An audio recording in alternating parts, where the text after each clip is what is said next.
오늘은 부활주일입니다. 사실 매주가 주님의 부활을 기억하고 기념하는 날입니다. 그래서 주님의 부활을 기념하는 날, 그날이 이제 주일입니다. 그러나 오늘이 우리에게 더 특별한 것은 교회력에 따른 부활주일이기 때문에 그렇죠. 저는 이 부활주일을 맞이할 때마다 새순이 마음에 떠오릅니다. 왜냐하면 부활은 마치 죽은 것처럼 보이는 나뭇가지의 새순과 같기 때문이죠. 추운 겨울 모든 것이 죽은 것 같습니다. 위니펙의 겨울은 더욱 그렇죠. 모든 나무가 죽은 것처럼 보일 정도로 강력합니다. 그래서 봄이 오기 전까지 모든 나무가 죽은 것처럼 보이기도 합니다. 그러나 우리의 눈으로 볼 때 죽은 것 같았을 뿐 나무는 생명을 가지고 있기에 결국 새순을 틔우죠. 그래서 새순은 부활의 생명과 같습니다. 우리는 모두 추운 겨울을 뚫고 나온 새순입니다. 우리는 새순입니다. 새순은 우리에게 예수 그리스도의 부활의 능력이 있습니다. 죽음과 고통의 대가로 우리에게 주어진 부활의 능력으로 우리 안에 도사리고 있는 사망과 두려움을 이기는 역사가 오늘 예배 가운데 있기를 간절히 축원합니다. 성경은 예수님의 부활의 첫 목격자들을 여자들이라고 말합니다. 오늘 본문에도 보면 여자들이 나오는데요. 이 사람들은 주님의 죽으심의 순간을 지켰던 사람들이고 주님이 무덤에 장사됐을 때도 역시 그 자리를 지켰던 사람들입니다. 안식 후 첫날 여자들은 준비한 향품을 가지고 주님의 무덤으로 갔습니다. 무덤에 간 여자들은 무덤에서 돌이 굴려 옮겨진 것을 보고 놀랐습니다. 그런데 더 놀란 것은 무덤 안에 있어야 될 주님의 시체가 없어진 거죠. 주님의 시체가 없어져서 근심하고 있을 때 찬란한 옷을 입은 두 사람이 서서 이렇게 말합니다. 어찌하여 살아있는 자를 죽은 자 가운데서 찾느냐? 여기 계시지 않고 살아나셨느니라. 갈릴리에 계실 때에 너희에게 어떻게 말씀하셨는지를 기억하라. 주님이 제자들과 여자들에게 무엇을 말씀하셨을까요? 여자들이 기억해야만 했던 주님의 말씀이 무엇일까요? 7절에 보면 이렇게 되어 있습니다. 이르기를 인자가 죄인의 손에 넘겨져 십자가에 못 박히고 제3일에 다시 살아나야 하리라. 주님은 분명 죽으시기 전에 여러 차례 부활에 관해서 말씀하셨습니다. 6절에 천사는 이렇게 말하죠. 갈릴리에 계실 때 너희에게 어떻게 말씀하셨는지를 기억하라. 여자들의 문제가 뭐였어요? 그 말씀을 기억하지 못했습니다. 여자들이 지금 근심하고 있다고 성경은 말씀합니다. 이유가 뭡니까? 예수님의 시체가 없어졌기 때문입니다. 왜 이들은 주님의 시체가 없어진 상황에서 근심하고 있을까요? 이유는 주님의 말씀을 기억하고 있지 못하기 때문이죠. 주님은 분명 죽은 자 가운데서 부활하신다고 말씀을 하셨지만 그것을 기억하지 못하니 주님의 시체가 도둑 맞은 줄 안 겁니다. 만약에 그 말씀을 기억했다면 주님이 부활하신 말씀, 그 말씀을 그들이 기억하고 이곳에 왔다면 주님의 시체가 없어졌을 때 근심이 아니라 기쁨이 넘쳤겠죠. 아, 그때 주님께서 부활하신다고 말씀하셨는데 주님의 무덤에서 시체가 없어진 걸 보니 주님이 정말 부활하셨구나. 주님의 말씀이 성취됐구나 라고 하면서 기뻤을 것입니다. 여러분, 근데 선실적으로 한번 생각해 보세요. 주님의 공생의 기간 동안 주님은 여러 차례 자신의 부활에 관해서 말씀을 하셨습니다. 그러나 그 말씀을 들을 때 제자들이나 여자들이 그 말씀을 깊이 있게 생각하지 않았을 것입니다. 마음에 두지도 않았을 거예요. 이유가 뭘까요? 죽은 자가 살아난다고 하는 것, 이거 상상하기가 쉬운 게 아니거든요. 그러니까 자신이 가지고 있는 생각의 범위 안에서만 생각하는 게 우리의 특징이란 말이에요. 그러니까 자신의 생각의 범위를 넘는 부활에 관한 이야기를 여러 차례 들어도 그것은 안 들리는 겁니다. 내가 생각할 수 있는 범위 내에 있는 말씀만 들리는 거죠. 그러나 주의를 기울였다면 내가 생각할 수 있는 범위를 넘어서는 부활에 관한 말씀을 들었을 때 그것이 잘 이해될 수는 없었지만 그 말씀을 마음에 두었다면, 마음에 생각했다면 주님이 계신 무덤으로 갈 때 다른 마음으로 갔겠죠. 그리고 주님이 그 무덤에서 없어졌다는 사실을 알게 되었을 때 주님이 정말로 말씀하신 대로 주님의 말씀이 성취되었구나라고 하면서 기뻐했을 것입니다. 지금 여자들은 주님의 말씀을 기억하지 못합니다. 그래서 주님의 무덤 앞에서 주님의 시체가 없는 것 때문에 근심하고 있습니다. 자, 그런데 천사가 주님께서 여자들과 제자들에게 주신 말씀을 언급합니다. 그러자 주님께서 하신 말씀이 기억이 났어요. 은혜입니다. 기억을 못하고 있다가요, 천사가 이야기를 하니까 기억이 났습니다. 여자들은 주님의 무덤에서 주님의 시체가 없어짐을 알았을 때 주님의 말씀을 기억하지 못했죠. 그때 기억했다면 얼마나 좋았을까? 더 좋았겠죠? 아니, 무덤에 가기 전에 주님의 말씀을 기억했다면 최상이었겠죠. 그러나 다행인 것은 천사들이 주님의 말씀을 들려주었을 때 여자들은 주님의 말씀이 기억났다는 것입니다. 주님의 말씀이 기억나니 아주 적극적으로 행동합니다. 근심의 자리에서 벌떡 일어났습니다. 그리고 그 부활의 소식을 제자들에게 알렸습니다. 주님의 말씀이 기억나면 우리도 역시 이 여자들처럼 행동할 수 있죠. 우리는 삶의 현장에서 근심할 때가 참 많습니다. 무슨 이유 때문일까요? 대부분의 경우가 주님이 우리에게 주신 말씀을 기억하지 못하기 때문입니다. 예를 들면 이런 거예요.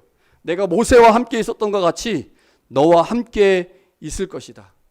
내가 너를 떠나지 아니하며 버리지 아니하리라 말씀합니다. 여러분, 이 말씀 우리가 기억한다면, 볼지어다 내가 세상 끝날까지 너희와 항상 함께 있으리라 라고 하는 주님의 말씀을 기억한다면, 내가 너를 결코 버리지 아니하고 떠나지 아니하리라 라는 주님의 말씀을 기억한다면 내가 직면한 문제 앞에서 담담할 것입니다. 담대할 것입니다. 주님이 생명의 빵이라는 사실을 기억한다면, 그분이 우리에게 주신 말씀을 기억한다면 우리는 삶의 현장에서 먹는 것으로 그렇게까지는 근심하지 않을 것입니다.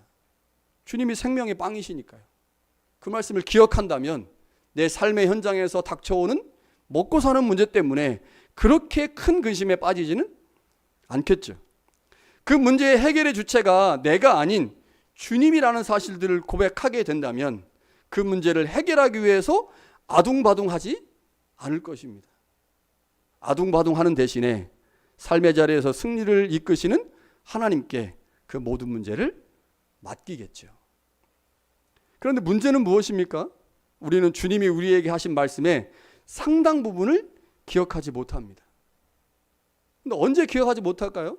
고난의 무게가 크면 클수록 고난에 집중하기 때문에 주님의 말씀을 기억하지 못합니다.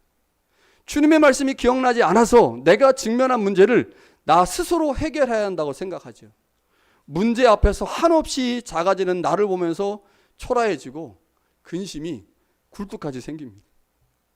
여러분, 그런데 참 다행인 게 있어요. 주님이 살아날 것을 기억하지 못하고 있는 여자들에게 천사가 나타나서 그 말씀을 기억나게 했다는 겁니다. 그때도 늦지 않았습니다. 여자들이 그 말씀을 기억하자마자 그 말씀이 그들의 삶을 이끌었고 부활의 큰 소식을 전하기 위해서 제자들에게 달려갔다는 거죠. 여자들이 주님의 시체가 없어져 근심하고 있을 때 하나님이 천사를 보내셔서 그들에게 주님의 말씀을 기억나게 하셨습니다. 그 말씀을 기억하자 그들 안에 있는 슬픔과 근심이 사라지면서 무엇을 해야 할지를 정확하게 알았습니다. 주님은 우리에게 주님의 말씀이 기억날 수 있도록 하나님의 말씀인 성경을 우리에게 주셨습니다. 여러분, 성경이 없을 당시에는 어땠을까요? AD 60년, 70년. 성경이 없었어요. 그러니 기억력이 좋지 않으면 한 번 들은 말씀을 기억할 수가 없습니다. 그러니 말씀을 자꾸 들어야 되는 거예요. 근데 우리는 어떻습니까? 우리의 기억력이 나쁘다는 것을 알고, 특별히 현대 아이폰과 삼성 갤럭시 폰을 사용하고 있는 우리가 기억력에 현저한 문제가 있다는 사실을 아시고 우리에게 뭘 주셨어요? 종이로 된 성경을 주신 거예요. 자, 이 말씀을 우리가 꾸준히 보면서 하나님의 말씀을 기억할 수 있다는 거죠. 하나님의 말씀이 우리 안에 기억날 수 있도록 하나님이 우리에게 성경을 주셨습니다. 한 번 들으면 잊어버릴 수 있기에 우리에게 문자로 된 성경을 주셨죠. 그 말씀을 가까이 함으로 주님의 말씀을 지속적으로 기억하게 하십니다. 뿐만 아니라 우리에게 설교자를 주셨습니다. 설교자. 하나님의 말씀을 해석하여 그 의미를 전달하는 설교자를 통해 주님의 말씀을 지속적으로 기억나게 하시죠. 여러분, 이게 하나님이 우리에게 주신 은혜이고 선물입니다. 여러분, 우리가 이 땅을 살면서 왜 이렇게 근심과 걱정을 달고 살까요? 주님이 그 모든 문제를 해결하시기 위해 죄와 사망을 이기시고 부활하셨는데 그 부활의 주님을 기억하지 못하기 때문입니다. 여러분, 그래서 하나님께서 우리에게 매주일 주님의 부활을 기억하고 경험하는 그 주일에 하나님의 말씀인 성경을 해석하여 풀어낼 수 있는 설교자를 우리에게 주신 거죠.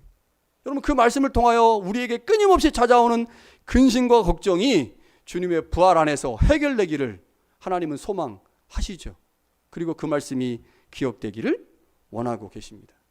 왜 우리가 주님의 부활의 능력을 온전하게 경험하지 못하고 있습니까? 왜 우리가 여전히 근심 가운데 있습니까? 기억하지 못하기 때문입니다.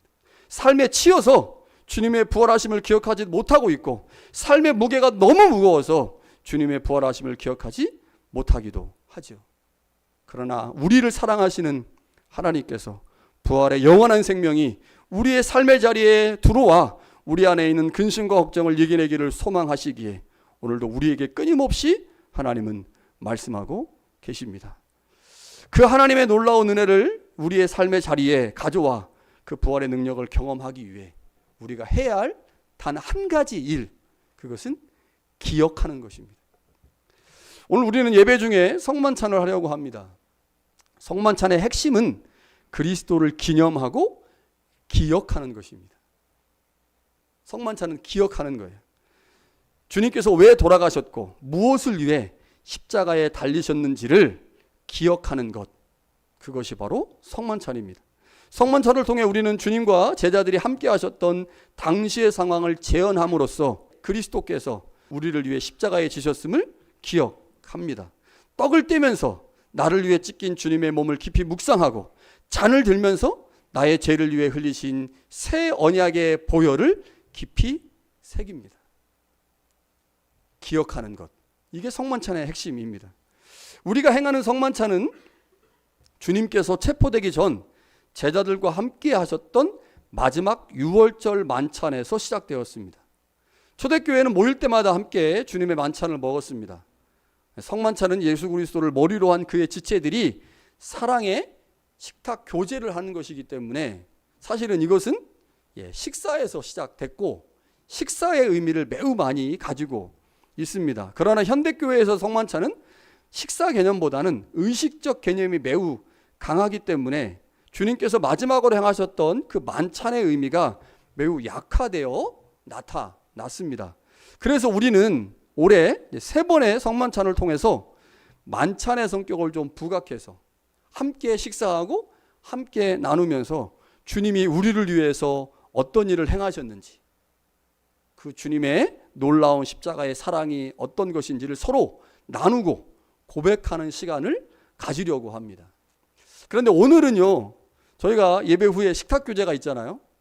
여러분들이 친히 만들어 온 음식을 먹어야 되기 때문에 오늘은 좀 약화해서 할 것이고요. 다음에 2번 더 성만찬을 할 땐 그때는 음식을 좀 가져와서 서로 음식을 나누고 그 안에서 예수 그리스도가 우리에게 베푸신 그 은혜를 함께 고백하는 시간들을 가져보려고 합니다.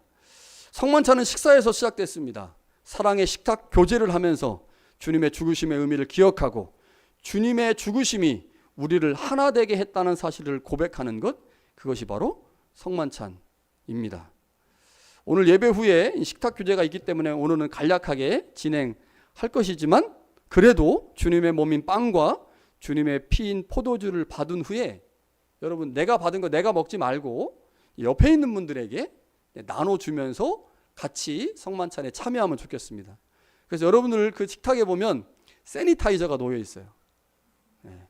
다른 사람한테 먹여야 되잖아요. 여러분의 손이 최대한 청결한 상태에서 다른 사람에게 먹여야 되기 때문에 손을 씻고 오지 않으신 분들은 세니타이저로 손소독을 하신 후에 사랑의 마음을 담아서 서로를 섬겨주는 시간들을 가지면 좋겠습니다. 여러분, 주님께서 부활하셨습니다. 그 부활은 주님께서 이미 제자들에게 말씀하신 거죠. 그것은 어느 날 갑자기 일어난 것이 아니라 주님이 말씀하신 것의 성취입니다. 우리의 삶의 현장에 어둠과 사망이 존재할 수 있습니다.